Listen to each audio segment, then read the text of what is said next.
guys, this is Nancy from Manchester, New Hampshire, inviting you to come join me on the Parker/Daniel show, where I will be sharing my story, amongst other things. I will see you guys in a bit. Yeah.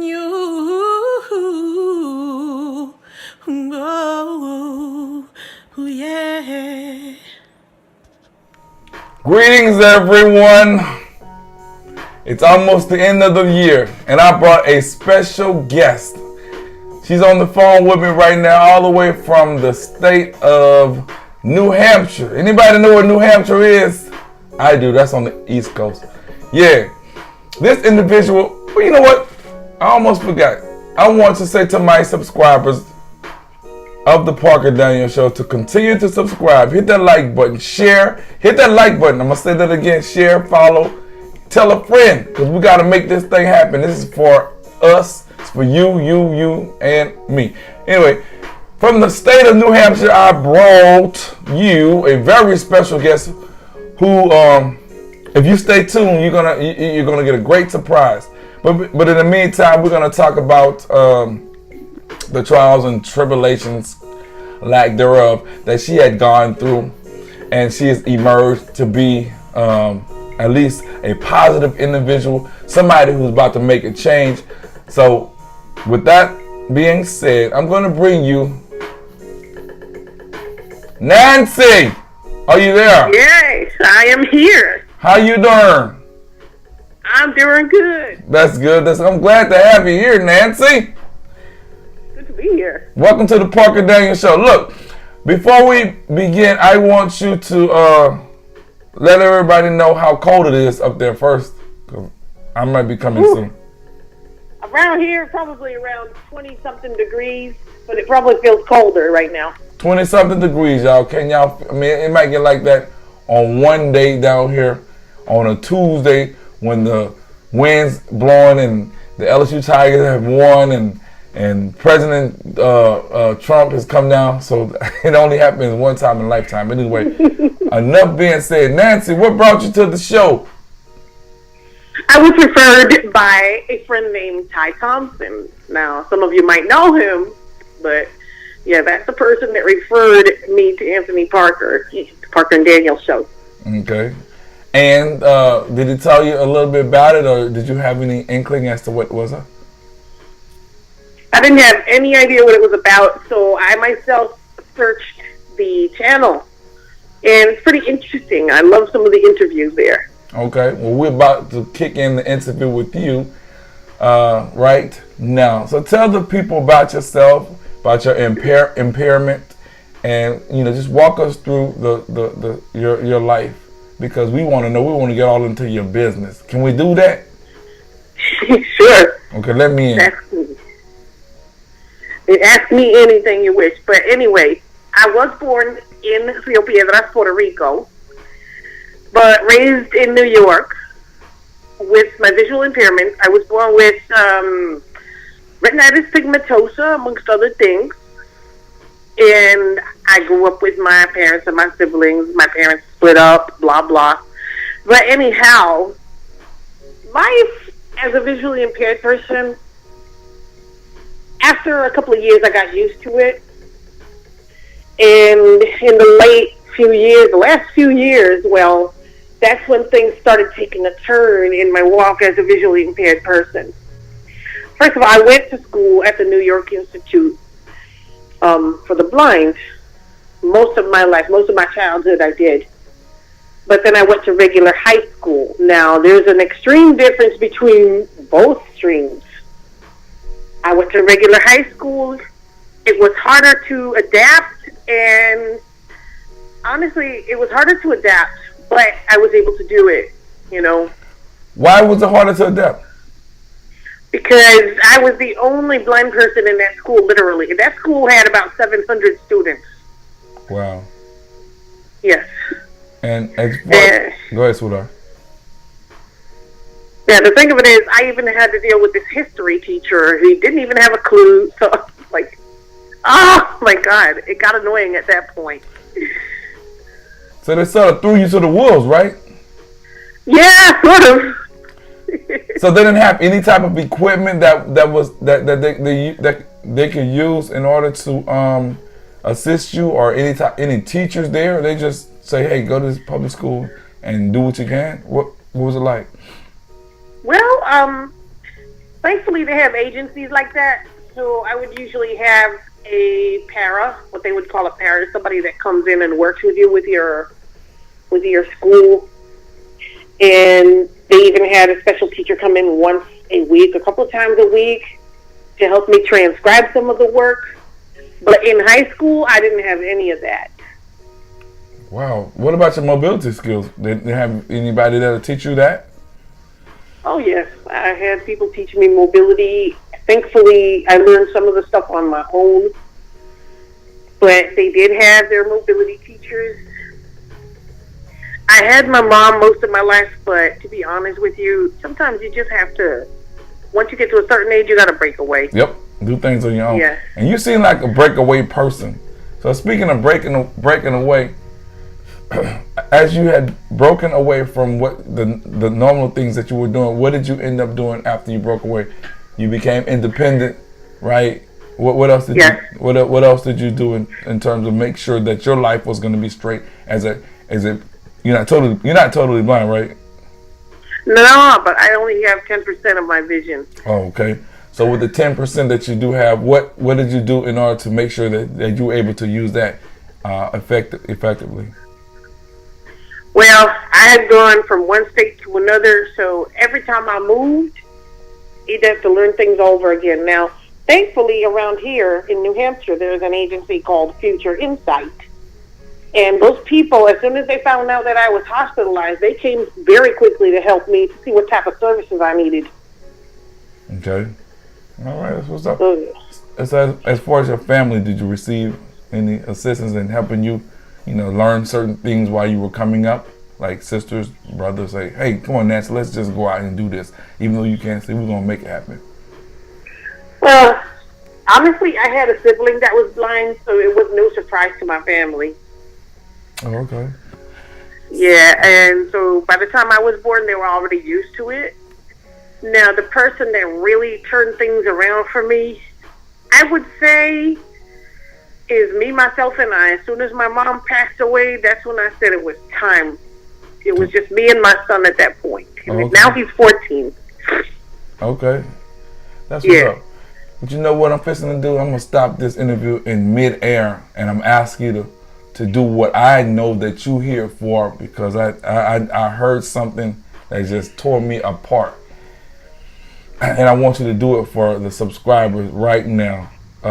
His eyes is on the sparrow. Why should I feel discouraged? Why should the shadows come? Why should my heart be lonely and long for heaven at home? When Jesus is my portion, how constant friend is he? His eye is on the sparrow, and I know he watches me. Girl, stop it. Stop it. Stop that, man. What is you doing? Did you sign to anybody? Are you signed to anybody right now? Stop playing. What? You're not signed to a record label or anybody? No, I'm not even doing this professionally yet. Well, that was a A1 a job. I'm gonna get some more of that. I ain't gonna lie. I'm gonna get some more of that. So tell me, how long have you been singing? I've been doing it since I was young. It's just something I've always done as a hobby. Why have you chosen this career to pursue as opposed to anything else? That's the only thing I have a passion for at this point. So are you working on any type of material, any type of works that you've done that you want to try to put out there, or you do covers, or what is it that you're doing to try to further this? Because you sound very well. Very good. To be honest with you, I just go to different places and I make things known out there, you know. Or I just do it through Facebook Live, however it is. Sometimes I get invited to services as a result of that. Okay. So I'm going to let everybody know out there in the New Hampshire area, the Boston area, the New England area. See, I know my geography. The Pennsylvania area, the East Coast. If y'all looking for somebody to sing, and believe me, she has a whole plethora of songs that she can choose from. Y'all need to holler at her. Hit me up in the comments and whatnot, and she can oblige. Believe me. So tell me a little bit more about yourself in terms of has your sight or lack of thereof or your 10% hinder you from basically pursuing maybe a job in the workforce? Well, in a way, it is an impairment because it's not because of me. It's not that I can't do it. It's that people cannot see that we can do everything that they can do. Mm-hmm. Yes, I see that sometimes you've got to open people's eyes. And is that what you plan to do with your music? Yeah, I'm trying to do that through my music. To be a testament to, what, blind people could do what you can. Basically, we could lead a normal life like anybody else using whatever we have, whatever talent we got. So I think that's why I said, that gives me a reason to keep on pushing, Definitely. I like it. I really do like your spirit. And like I said, this show is not, I didn't want to come at you in terms of asking you a whole bunch of questions and back and forth. You see how we talk, and that's just basically how I want to have it. And and just like friends, like we've been knowing each other for a minute, and that's that's what I want to portray, and that's what my co-host and I have want to portray as well. So with that being said, as I digress again, I want you to give me some more of that good juice that you got. Okay. Same song? Anything that you want, sweetheart. Okay. Take me to the King. I don't have much to bring. My heart is torn in pieces. It's my offering. Lay me at the throne. Leave me there alone to gaze upon your glory and to sing to you this song. Oh no, Tamala, man. She better watch out. And I'm not just being cynical, sarcastic, or none of that, man. I'm not gonna lie to you. You sound very, very good. And I wanted to get you on here to display your talents. You need to pursue that. So what are you basically doing in order to further your career, sweetheart? Well, I just do it on Facebook Live for now because it's hard to be able to financially afford a real recording. I'm gonna talk to you off air about some things, because that is a good idea. But I'll talk to you more about some things. But definitely, this is an individual who I wanted to get on here to exploit her talents, and she excuse me, she did a very good job in doing so. So with that being said, you have any shout outs, anything you want to say before I close, and after you've done that, give the people some positives that they can hold on to, because believe me, you have a very good spirit. I haven't met you, but you have a very good spirit, and I like the direction in which you're going, and I wish you the best of luck in terms of what you're doing. So talk to them. Well, I just wanted to thank you guys for allowing me to be here, but I wanted to give a shout out to some of my people. Some of the people I talk to most is Matthew Sarita, Jamie Aylward, few people. I don't even know if they even watch this program, but I'm going to just recommend the link to everybody. But these are people that have been pivotal in supporting me, and they have pushed me forward. Just off the cuff, you've heard of LMA? Emma who? LMA, she's from England. Boot Up. She also sings a song called Trippin'. LMA, very hot. LMA, I've never seen her before, to be honest. You never heard of her? No. Okay, I'm gonna see you in link. But she got discovered on Instagram just doing cover tunes. So, you know what I'm saying? That may be an option. But we'll work on that. But anyway, what type of music that you actually really focusing on? Pop music, gospel music, or just a whole a barrage of different type of music? I'm going to be honest with you. I stick to the gospel music because when God saved me, I was healed from other things that are not pertaining to my blindness. And so I decided to completely dedicate my music to Christ. You know what I mean? I feel you on that, really, wholeheartedly. So, yes. With that being said, why don't you take us out, tell the people why they should subscribe and why they should tune in and everything to the Parker Daniel Show. Well, I want you to subscribe because you will meet different types of people, and you also find out that everybody has a different story, but they got through their trials and their tribulations, and they got through everything that they have been faced with. Okay. And if they can get, if they can get through it, if I could get through it, everybody can make it somehow. That's what I'm talking about. Subscribe, y'all. Y'all heard what she said. That's a new up and coming individual. Sounds good. Take us out with a song, sweetheart. Go. Again? Gotta be ready. Go ahead. Okay. His eyes on the sparrow. Go ahead. I sing because I'm happy. I sing because I'm free. His eye is on the sparrow,